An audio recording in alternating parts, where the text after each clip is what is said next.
Hello YouTube. In today's video, I'm going to be making spectral plucks that are commonly found in psytrance, and they can be really fun to make. So without any further ado, let's get right into it.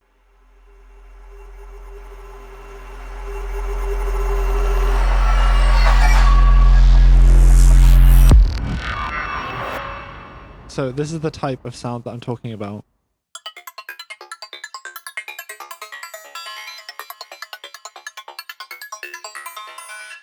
And in context with a bass line,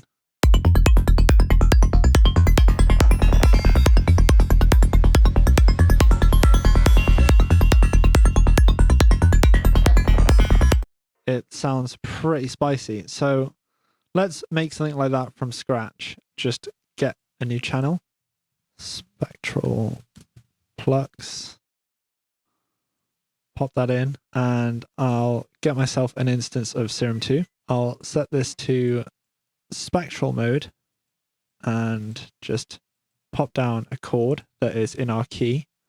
So in this case, a F minor chord, and I'll stretch that out for 4 bars. And then I'll put these top 2 notes up an octave. So now what we need is a sample for our spectral sound to get started. Let's maybe go with something like this for now. And I'll just put that in this sampler. And then I will go ahead and set up an envelope for this. Something nice and short, give it maybe a bit of release, and then just put that on the level.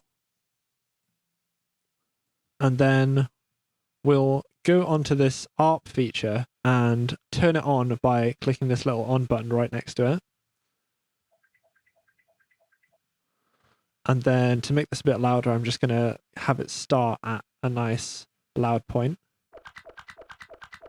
And then if you right click on the start bar, then you can normalize it. So now it's a bit more full. And now if you go to the scan, you can change the speed of this playback.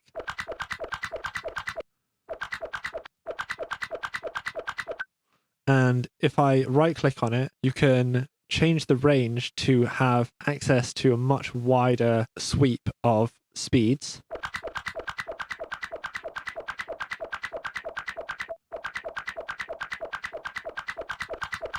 Which can be quite useful for these kinds of sounds. In this scan right-click menu, you can enable these transients,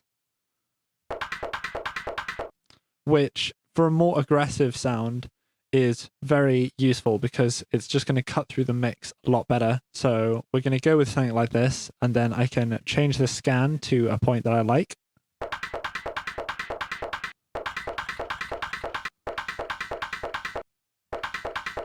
Quite like it just as it is at 0%, so it's normal scan. The real magic happens when we start to introduce a bit of randomness to this. I'm going to go with the spectral warps. I'm going to select the detune. Fantastic. And then I'm going to get a second one as well, and I'm going to go with the spread because this one also destroys the sound quite nicely.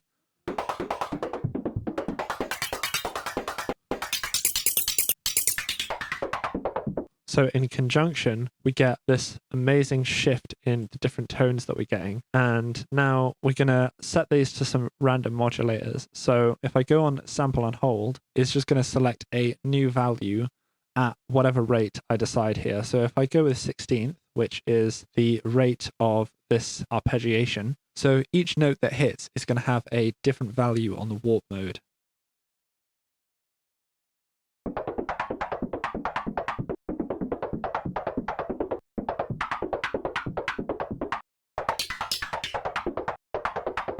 And then I'm going to have a second sample and hold LFO for the other warp mode and maybe have it going the other way. But I'll also have it on a 16th, so it's just different combinations every time a note is triggered.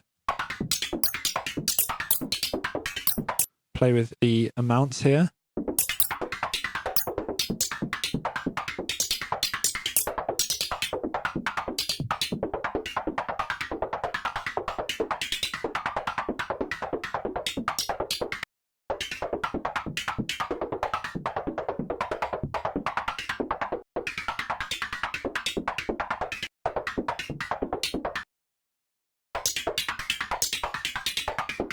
Right, I'm liking that. I'm gonna just set up a macro for me to be able to change the pluckiness of this sound. And the envelope is gonna strongly influence the next thing that we're gonna add to this, which I'll get to in just a moment. If I bring in the decay as well, we can have it be very, very short.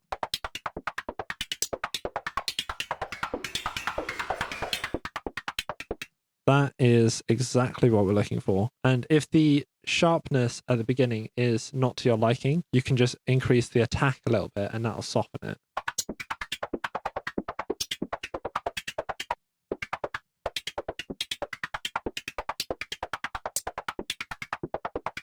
But for now, I think I might go with a 0.1 attack time, which will make it even more plucky.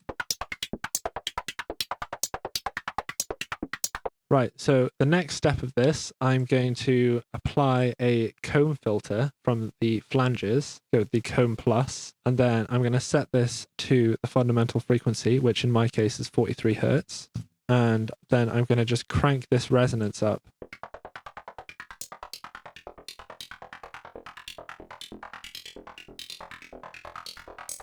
You get this like increased feedback of the sound as the resonance gets higher. It ends up tailing out for longer, which is why this envelope becomes really important, because if I have a longer envelope with this kind of thing, it can become much more overwhelming.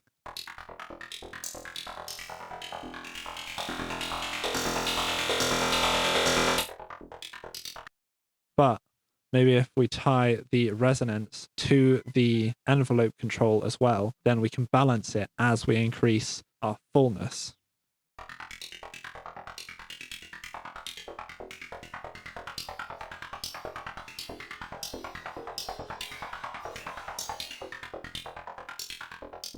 That's pretty trippy if you ask me. Right, so now if I go into the effects and add on a delay, link the two sides and put them on an eighth and set it to dotted, which is a very classic setting for these kinds of psychedelic effects. I'll set it to ping pong and set a nice range for it. Give it some more feedback maybe. Bring up the mix. And that's already making it a lot more spatial. And then if I go ahead and add a reverb onto this, I might use the convolve, load one of the long spaces, bring down the decay for it.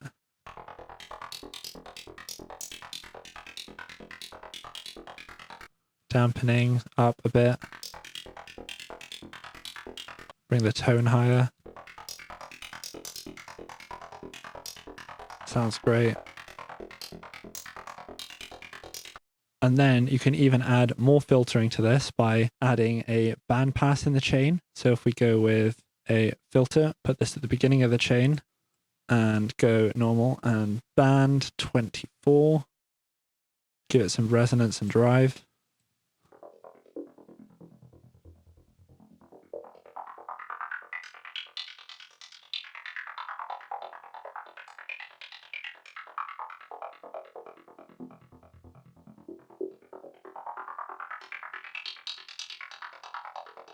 And again, a bandpass is a highly utilized filter in these kinds of psychedelic sounds.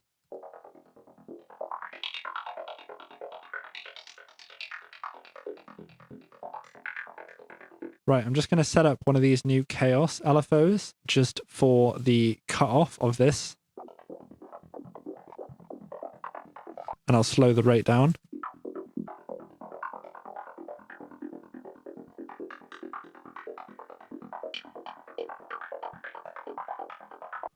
And then I'll attach the Y onto it as well in the opposite direction for just even more movement.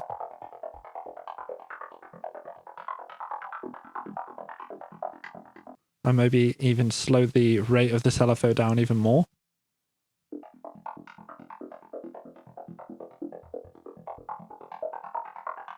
Yeah, that's more like it. Even slower. Let's go 8 bars.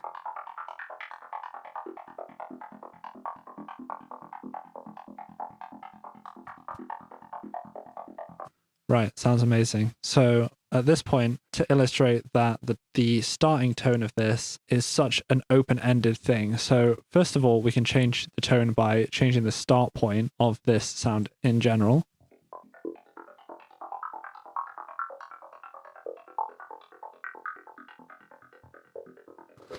And then let's go with maybe a different sound here. Let's hear that.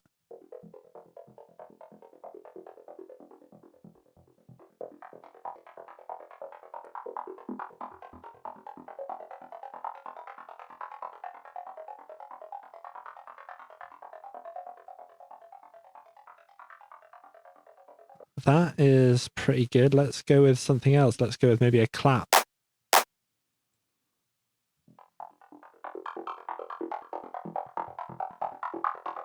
That's pretty much just white noise. Do you know what I mean? So don't overthink it. Go with what is working, and many things do work. Right, and then if I just automate the macro, it'll give it some life.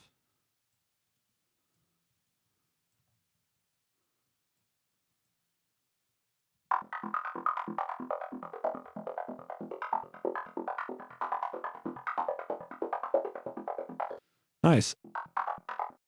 Right, I'm just going to add a compressor on multiband mode just to bring all of this out now. I'll put it before the spatial effect though.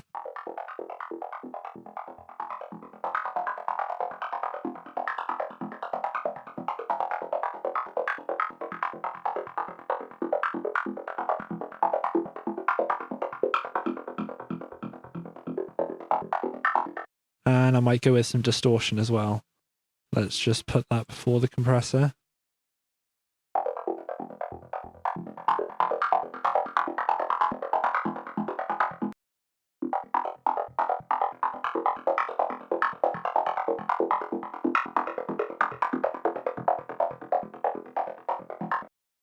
One more thing before the effect is just to cut out any unnecessary lows, because some of these randomly generated sounds can sometimes have a little bit of unwanted low end in here.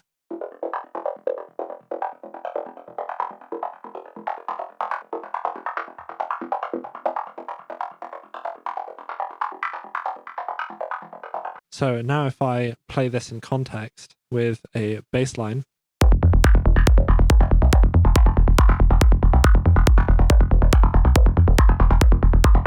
and we can change the way that this is arpeggiating by just changing one of the notes.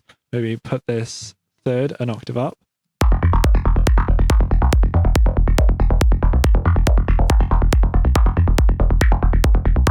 And then the thing that I did on the example patch that I started with was I actually had the comb filter on key track mode. So with each successive note, the comb filter was staying true to the fundamental of that note.